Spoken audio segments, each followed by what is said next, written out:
శ్రీమాత్రే నమ. జయ గురు దత్తాత్రేయ నమ.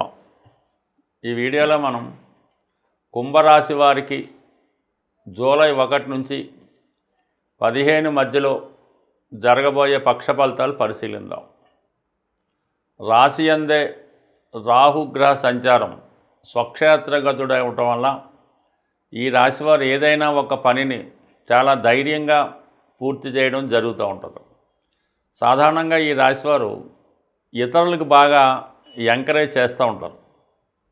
ఎవడైనా దేంట్లో ప్రావీణ్యం ఉందో గమనించి వాడికి ఇన్వెస్ట్ చేసి వాడిని ప్రోత్సహించడం జరుగుతూ ఉంటుంది. ఇప్పుడు రాహు ఉండడం వల్ల మీరు ఏదైనా ఒక సినిమా డైరెక్టర్ని కానీ లేదంటే ఒక టెక్నీషియన్స్ కానీ ప్రోత్సహించి వారికి ఇన్వెస్ట్ చేయడం జరుగుతూ ఉంటుంది. అయితే మీరు ఆశించిన విధంగా అవతలి వ్యక్తులు అంత నమ్మకంగా ఉండకపోవచ్చు. ఆ కారణం వల్ల మీ మంచితనాన్ని కొంతవరకు పక్కన పెట్టి అది వ్యాపారపరంగా లాజిక్గా ఆలోచిస్తే లాభపడతారు తప్ప నిస్వార్థంగా ఆలోచిస్తే మాత్రం తర్వాత వాళ్ళ నుంచి ఇబ్బందులు రావడం జరుగుతూ ఉంటుంది. అంటే ఈ విషయం కొంతమందికి పాటికి అనుభవంలో కూడా వచ్చి ఉంటుంది. అంటే మళ్ళీ ఇప్పుడు రాహు రావడం వల్ల మళ్ళీ ఇంకొకసారి ప్రయత్నం చేద్దాం అన్నటువంటి ఆలోచన కలుగుతూ ఉంటుంది. అంటే రాహు ఎప్పుడు కూడా చేసిన పొరపాటునే పదే చేయడం జరుగుతూ ఉంటుంది. ఏదో మనం ఇక్కడ పోగొట్టుకున్నాం, ఇక్కడే సంపాదించాలి అన్నటువంటి ఉద్దేశంతో అటువంటి ప్రయత్నాలు చేస్తూ ఉంటారు. దాని నుంచి మీరు ఎంత తొందరగా బయటపడితే అంత మంచిది. అంటే ఇప్పుడు ఉన్నటువంటి గ్రహస్థితి ప్రకారం సప్తమ స్థానంలో ఉన్నటువంటి కుజకేతువులు సంపూర్ణంగా ఈ కుంభరాశి వారి యొక్క తత్వానికి ఈ కుజుడు పూర్తిగా వ్యతిరేకంగా ఉండడం జరుగుతూ ఉంటుంది. మీరెంత నిదానంగా వ్యవహరిస్తారో వారంత తొందరగా పని పూర్తి చేసుకొని వాళ్ళు వెళ్ళిపోవడానికి ప్రయత్నం చేస్తూ ఉంటారు. కాబట్టి ఏదైనా ఒక వ్యవహారం చేద్దామనుకున్నా, ఒక పార్ట్నర్షిప్ వ్యవహారం చేద్దామన్నా, ఈవెన్ వివాహ బంధంలోకి వెళ్దామనుకున్నా, లేదంటే ఎవరితో అన్నా ఎఫైర్ పెట్టుకుందామన్నా ఈ సమయంలో చాలా వరకు మీరు ఆలోచించవలసి ఉంటుంది. రాహు అటాచ్మెంటు, కేతువు డిటాచ్మెంటు, దానికి కుజుడు తోడవడంతో కంప్లీట్గా ఈ సమయంలో మీరు మోసపోవడం జరుగుతూ ఉంటుంది. కాబట్టి జాగ్రత్తగా వ్యవహరించడం మంచిది ఇతరులతో వ్యవహారం చేస్తున్నప్పుడు. మరి యాజిటీజ్గా ఏలినాటి శని ప్రభావం ఇంకా కొన్ని రోజుల పాటు రావడం జరుగుతుంది. అయితే గతం అంత తీవ్రత ఉండదు. ఇప్పుడు ఏమవుతుందంటే మళ్ళీ కొన్ని అవకాశాలు మీకు మళ్ళీ వస్తూ ఉంటాయి. ఇక్కడ కాకుండా వేరే ప్రాంతంలో ఏదో ఒక ఎస్టేట్ చూసుకోమనో ఒక వ్యాపారం నిర్వహించమని చెప్పడం జరుగుతూ ఉంటుంది. ఏదేమైనా ఈ సమయంలో మీరు కుటుంబానికి దూరంగా మీ విధి నిర్వహించవలసి ఉంటుంది. దాన్ని మీరు పాజిటివ్గా ఉపయోగించుకుంటే చాలా వరకు మీరు ఇంప్రూవ్మెంట్ అవుతారు. మీ కుటుంబ బాధ్యతలు కూడా నెరవేర్చడానికి అనుకూలంగా ఉంటుంది. సో కొంతలో బెటర్ ఏంటంటే మనకి ఈ పక్షమంతా కూడా చతుర్థ స్థానంలో శుక్రగ్రహ సంచారం. ఇది చాలా వరకు మనసుకి ఆనందాన్ని ఆహ్లాదాన్ని కలిగిస్తూ ఉంటుంది. విద్యార్థులు రొటీన్గా వాళ్ళు విద్యలో పడతారు. అలాగే గృహంలో కొన్ని పరిస్థితులు అనుకూలిస్తాయి, కొన్ని సౌకర్యాలు పెరుగుతాయి. ముఖ్యంగా చతుర్థ భావానికి సంబంధించిన విషయాల్లో విద్యార్థులకి అనుకూలంగా ఉంటుంది. వాహన లాభం కలుగుతుంది. గృహంలో మంచి ప్రశాంతమైన వాతావరణం ఉంటుంది. గృహ అవసరాలకి కావాల్సిన వస్తువులు సమకూర్చుకుంటారు. కొంతమంది కొత్తగా ఇల్లు మారుతూ ఉంటారు, కొత్త ఇంట్లోకి వెళ్తూ ఉంటారు. ఏదైనా మొత్తం మీద పరిస్థితులు అనుకూలిస్తాయి. ఉద్యోగంలో వాతావరణం కూడా మారుతూ ఉంటుంది. ఆహ్లాదకరమైన వాతావరణంలో విధి నిర్వహణ చేస్తూ ఉంటారు. ఏదైనా ఒక సౌఖ్యం లభిస్తూ ఉంటుంది. ఇది ఓకే. శుక్రుడు 4లో స్వక్షేత్రంలో ఉండడం వల్ల పంచమహాపురుష యోగాల్లో ఒక యోగం కూడా జనరేట్ అవ్వడం వల్ల వ్యక్తిగతంగా మీలో ధైర్యం, ఒక కాన్ఫిడెన్స్ కూడా పెరుగుతుంది.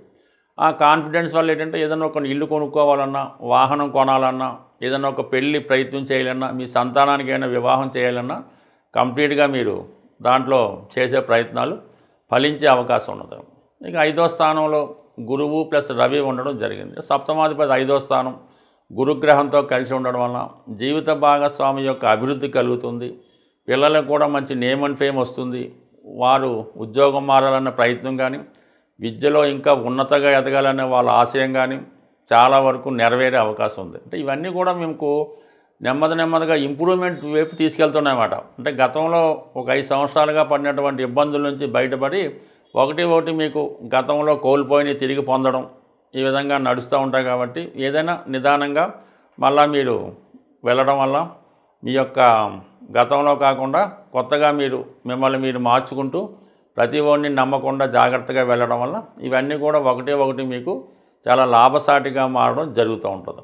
సో ఏదన్నా రాశిలో రాహుగ్రహ సంచారం ఏదో విధంగా మీలో సాధించాలనే పట్టుదల కూడా పెరుగుతూ ఉంటుంది. అంటే రాహు స్వతంత్ర గ్రహం కాకపోవడం వల్ల ప్రస్తుతం ఈ గురుగ్రహం ఈ రాహుని వీక్షిస్తున్నాడు.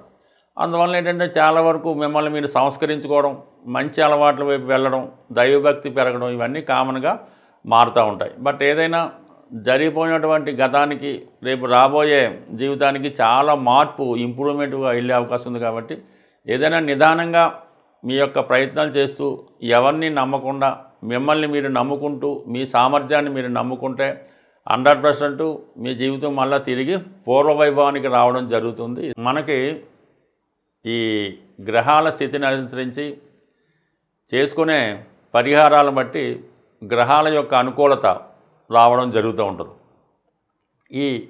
మనం జూలై 1 నుంచి 15వ తారీఖు అంతా కూడా ఆషాఢ మాసంలో ఉండడం వల్ల ఇది అమ్మవార్లకి చాలా ఇష్టమైనటువంటి నెల. ఈ సమయంలో అమ్మవారిని ఆరాధించడం వల్ల వారి యొక్క అనుగ్రహంతో జాతకుడికి ఉన్నటువంటి ఈతి బాధలు సమస్యల నుంచి బయటపడడం జరుగుతూ ఉంటుంది. సో ఏదన్నా ఒక జాతకుడు జీవితంలో అదృష్టవంతుడిగా మారాలంటే గురుగ్రహ అనుగ్రహం తప్పనిసరిగా ఉండవలసి ఉంటుంది. అటువంటి గురు పౌర్ణిమ ఈ నెల అంటే జూలై నెల 10వ తారీఖున ఈ గురు పౌర్ణిమ రావడం జరుగుతుంది.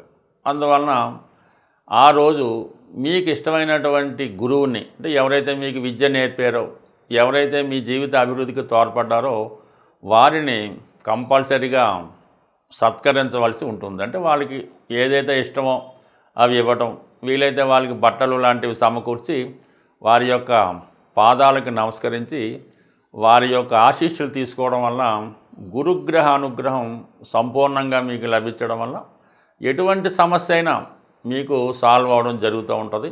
అలాంటి అవకాశం లేని వాళ్ళు మనకి ప్రత్యక్షంగా ఉన్నటువంటి ఇప్పుడున్నటువంటి దత్తాత్రేయుడు, సాయిబాబా వారు, రాఘవేంద్ర స్వామి, ఏ గురువైనా అనవసరం.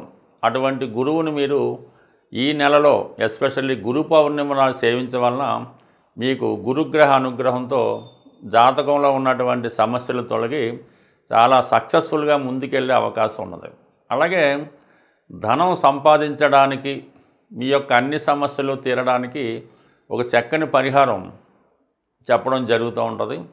ఈ ఆషాఢ మాసంలో ఏదైనా ఒక గురువారం కానీ లేదా శుక్రవారం కానీ మరి ఏ రోజైతే మీకు అనుకూలంగా ఉంటుందో ఆ రోజు మీ యొక్క గ్రామ దేవత, మీరు ఏ ఊరిలో ఉన్నారో ఆ ఊరికి సంబంధించినటువంటి గ్రామ దేవత ఆలయంలో విధి విధానంగా అమ్మవారికి పూజించి చలిమిడి నైవేద్యంగా సమర్పించవలసి ఉంటుంది. అంటే చలిమిడి అంటే చాలా ప్రాంతాల వారికి తెలిసి ఉంటుంది, కొన్ని ప్రాంతాలకు తెలియపోయినా అది ఏ విధంగా తయారు చేసుకోవాలన్నది ఆటోమేటిక్గా మీకు తెలిస్తే వస్తుంది. చలిమిడి నైవేద్యంగా పెట్టడం వల్ల, అలాగే ఇది వీలు కాని పక్షంలో కనీసం ఈ గోధుమ పిండి ఈ కొబ్బరి కలిపి అప్పాలను తయారు చేస్తుంటారు. ఇవి ఎక్కువగా పూరి జగన్నాథ స్వామి ఆలయంలో అక్కడ సాంప్రదాయంగా ఈ వంటకం తయారవడం జరుగుతూ ఉంటుంది. అందువల్ల అప్పాలు కానీ, అరిసెలు కానీ, జిలేబీ కానీ మీ గ్రామదేవత ఆలయంలో ఈ గురువారం కానీ శుక్రవారం కానీ అమ్మవారికి బోనంగా అంటారు కొన్ని ప్రాంతాల్లో, నైవేద్యంగా సమర్పించి కంప్లీట్గా ఆ ప్రసాదాన్ని భక్తులకి పంచిపెట్టడం వల్ల ఎటువంటి సమస్య అయినా, ఎటువంటి ఆర్థిక సమస్య అయినా 100% నెరవేరుతుంది. వీలైతే ఆషాఢం 4 గురువారాలు చేసి చూడండి. కొన్ని ప్రాంతాల్లో ఆదివారం అయినా ఇబ్బంది లేదు. బట్ ఏదైనా ఈ రెమెడీ చేసిన రోజు కొద్దిగా నీసు మాంసాలు తినడం కానీ, మద్యం మధువు అలాంటి వాటికి దూరంగా ఉండాలి. కాబట్టి ఈ ప్రసాదం తీసుకున్న వాళ్ళు కూడా ఆ విధంగా నియమంగా ఉండాలన్నమాట. అప్పుడే ఆ ఫలితం మీకు రావడం జరుగుతూ ఉంటుంది. అందుకని ప్రసాదాన్ని కూడా ఎవరికి పడితే వారికి పంచడం అది జరగదు. అందుకని మీరు గురువారం కానీ శుక్రవారం అయితే ఈ పరిహారం పాటించడం వల్ల కేవలం మీకు 2-3 రోజుల్లోనే ఆ ఫలితం కనబడే అవకాశం ఉంటుంది. స్వస్తి.